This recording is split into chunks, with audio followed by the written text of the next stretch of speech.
So,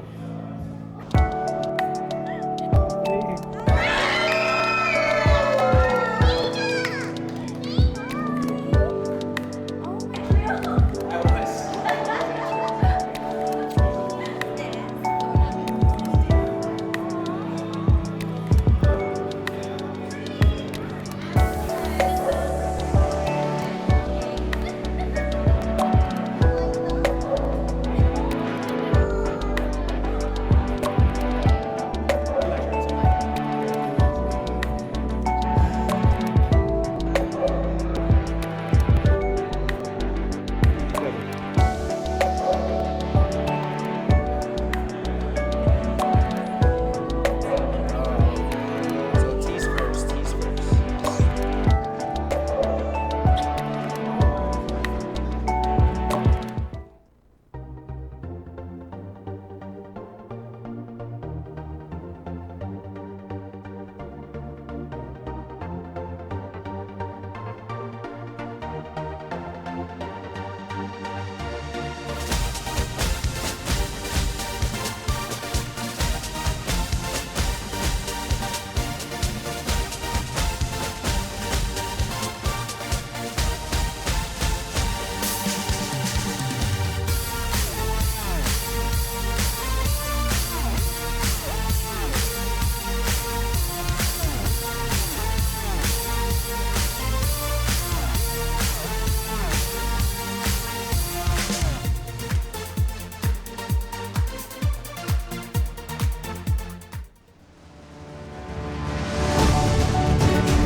With many accolades and celebration.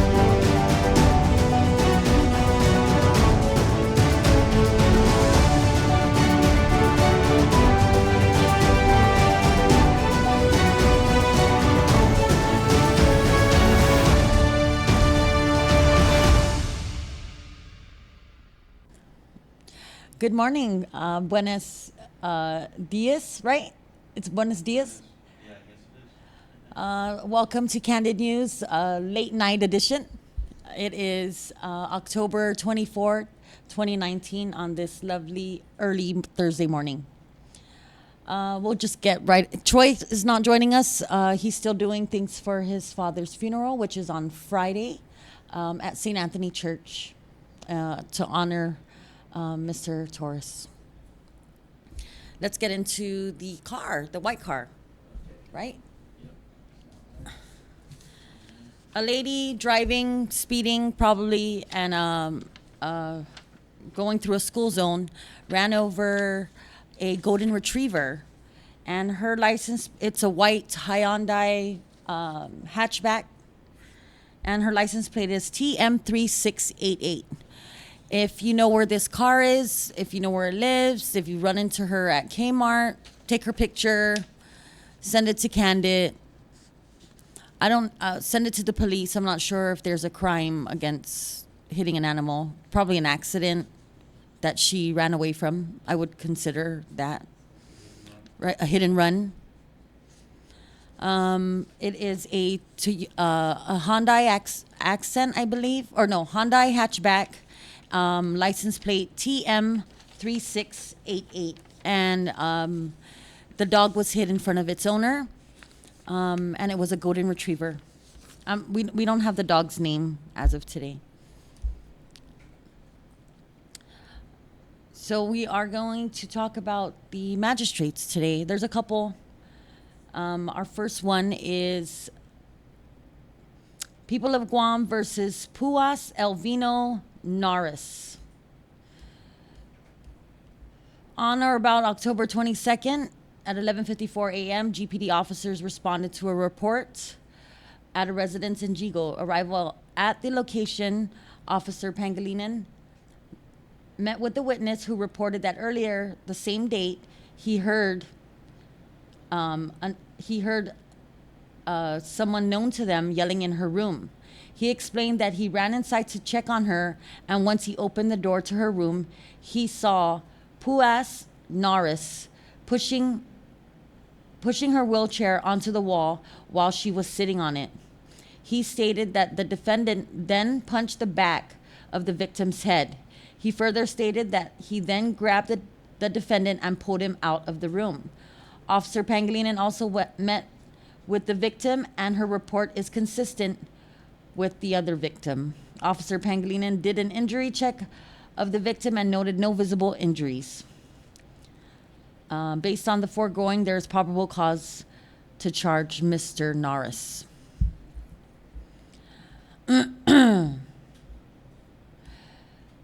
Next one is Ansel Meno. People of Guam versus Ansel Peter Nelson Meno. On or about October 22nd in Guam, Ansel Meno and victim were in the parking lot of the dock area of the Barragata Post Office and were arguing over victim's decision to exclude defendant from victim's social media. During the course of the argument, the defendant shoved the victim. Defendant thereafter got into his vehicle and reversed said vehicle, striking victim on his right arm. Defendant then drove his vehicle forward, striking the victim's automobile. Defendant hit said vehicle twice and caused the victim's vehicle to hit a fence pole, damaging the victim's vehicle. Based on the foregoing, there is probable cause to charge Ansel Meno of criminal mischief as a third-degree felony, assault as a misdemeanor, and with reckless conduct. Next. People of Guam versus Nohalani Jean Fernandez. She is charged with hindering apprehension and resisting arrest. On or about the 22nd day of October, Judiciary of Guam marshals were executing a search warrant of arrest for an individual identified as Melvin Leon Guerrero. The warrant of arrest related to CF 0512-13, where Leon Guerrero was facing a probation violation for theft of a firearm. When the marshals appeared and inquired about whether Leon Guerrero was in the residence, Leon Guerrero's father stated that he was and took the marshals to Leon Guerrero's bedroom. Leon Guerrero Jr.'s girlfriend, identified as Nohalani Fernandez, yelled, "He's not in here. He jumped out of the bathroom window." When marshals examined the bathroom window from the outside, the defendant was noted to be peeking out of the shutters. The defendant again repeated that Leon Guerrero Jr. jumped out of the bathroom window. The defendant was instructed to come out of the bathroom but refused, stating that she was using the bathroom. Marshals were then given permission by the owner of the house to breach the bedroom door, to which they did, but noted that the bathroom door was still closed. The defendant was told to open the door, which she did, and said, "I'm using the restroom and I'm filming." The defendant again stated that Leon Guerrero, Prim? Was not in the restroom. However, marshals noted a silhouette squatting through a light-colored shower curtain. The silhouette was Leon Guerrero Jr. As Leon Guerrero Jr. was being taken away, the defendant continued to follow the marshals closely and was told to back away, but refused to do so and was recording the events with her cell phone. After Leon Guerrero Jr. was secured, the defendant was informed that she was being placed under arrest for hindering apprehension of Leon Guerrero Jr., to which the defendant responded by grabbing a nearby truck to prevent the marshals from handcuffing her, and then she became belligerent and started yelling profanities. When marshals attempted to place the defendant in the official vehicle, the defendant dropped to her knees to prevent being placed in the vehicle.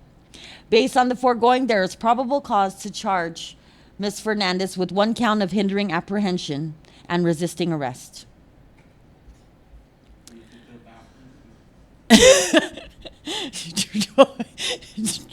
All I hear is Troy cracking his ass off. Cracking up, dude. Oh, I forgot to mention to you guys. I am so sorry. Kandit reached their our 10,000 mark. We're over 10,000 now, but I just want to say thank you to everybody who has helped Kandit get there, sharing our stories, sharing Guam stories, helping us shine light in places that people don't normally want to talk about. So I just wanted to congratulate everybody who has helped us get this far. And I just want to state that Troy bought our teleprompters. Just wanted to state that for a fact, okay? And we've had it since we've opened. Just to let you guys know that. Just in case people wanted to know. The next one is Donato Lagman. This one's pretty lengthy. He's charged with aggravated theft of property and theft of property. He swindled a couple of people, and this pisses me off. This kind of person really makes me mad.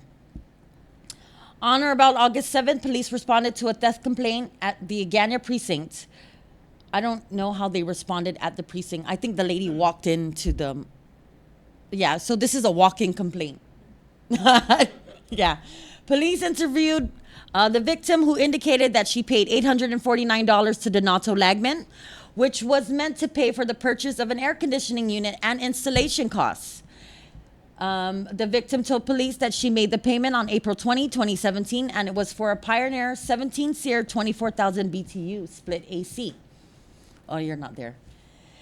The victim stated that unit was supposed to be installed within 2 weeks, but that never happened. The victim said that she followed up with the defendant, who gave her a receipt and promised to install the unit as soon as possible. She explained that on July 6, 2017, she met with the defendant and requested a refund, where defendant wrote her a check for $900. She told police that she attempted to cash the check 5 times, and each time the bank told her there was insufficient funds. The victim stated that she made several attempts to communicate with the defendant but was unsuccessful. On or about October 20, police interviewed the defendant, where he indicated that the transaction mentioned by the victim were made, but he gave the refund of $900 as collateral until he finished the installation. Defendant also said that the unit rusted out while left at a warehouse. Police also investigated a theft on August 16, 20. I'm not sure if this is really supposed to be 2016 or 2019. Oh, maybe this is 2016. They were just never able to get to the guy. On August 16, 2016, almost 3 years ago, where police met with, it is 3 years ago, met with Rosemary, or with the victim. The victim told police on July 5th. This is 3 years old. Why would they put this in here? I don't know. But this And he was never charged. This chick got nacked? Yeah. Oh, they're actually going after people who nacked? Yeah. Oh. Yeah, but Vanessa Gephardt is in jail for forgery and theft. Can you come on the show, please? Because I have to finish the funeral stuff. Well, you're standing there. I'm waiting for you to finish so I can turn on the microwave. Go ahead. I'm not sure why this is showing 2016. Well, anyways, there was another investigation into $1,899 into Mr. Lagman. Right? Mr. Lagman. And he did the same thing in 2016. So I guess that's why. So Donato Lagman was charged with aggravated theft of property and theft of property. Oh, they didn't charge him for the other victim. I guess the statute has run out. And I believe this is our last one. Oh, no. Here we go. Billy Bo Jacob Wooford. Family violence and assault. On or about October 22nd and around 11:40 a.m., officers with the Guam Police Department responded to an assault complaint at a Dededo residence. Upon arrival, officers met with the victim, who stated that on the same date around 10 a.m., she returned home from parent-teacher conference. Upon arrival, the victim, known to the defendant, Billy Bo Jacob Wooford, began accusing her of whoring around. And the defendant refused to acknowledge the victim's explanation for not being at home, which was parent-teacher conference. The defendant then approached the victim and struck the victim along her chin. The victim then attempted to run away, but the defendant then shoved her from behind, causing her to stumble. Also present at the residence was a minor child who observed the incident. Officers at the scene noted that the victim had a small area of swelling along her right palm, and the victim made complaints of minor pain. Based on the foregoing, there is probable cause to Bill Bo Jacob Buford. E-G-G-U. Your wife's not fucking your chalu. Your egu. No, I think I bet you she made him breakfast in the morning. She made eggs and eggplant because she's mighty eggo.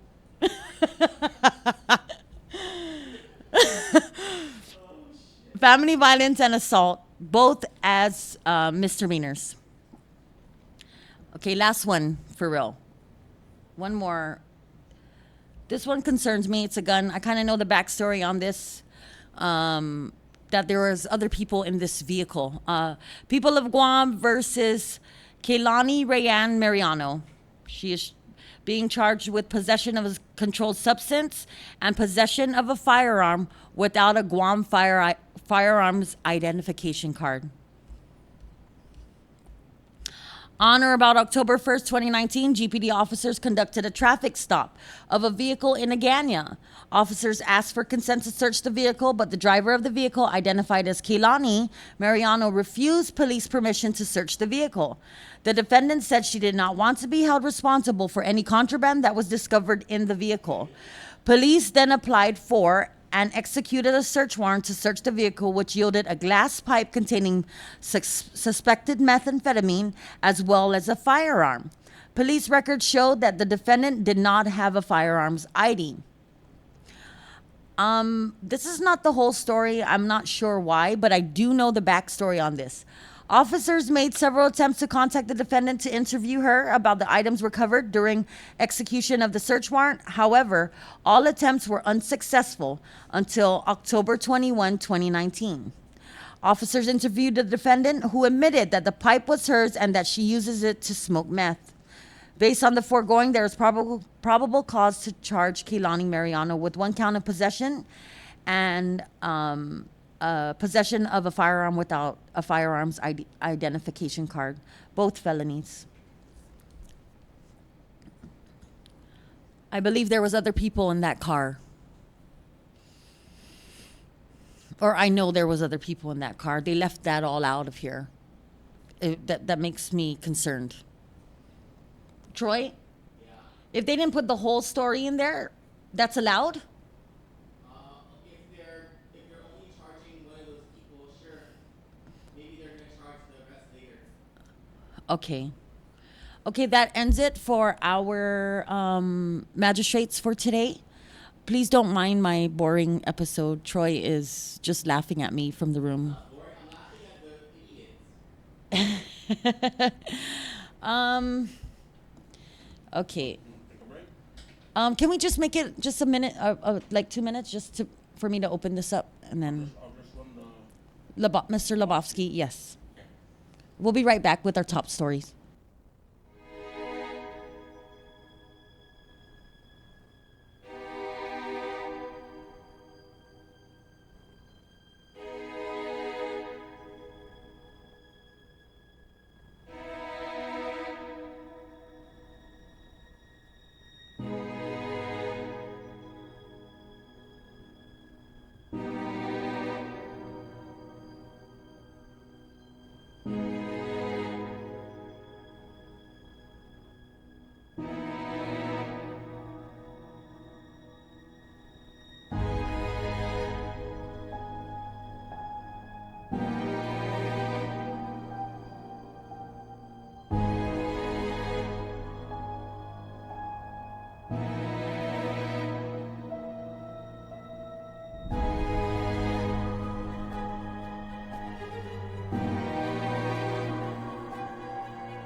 welcome back.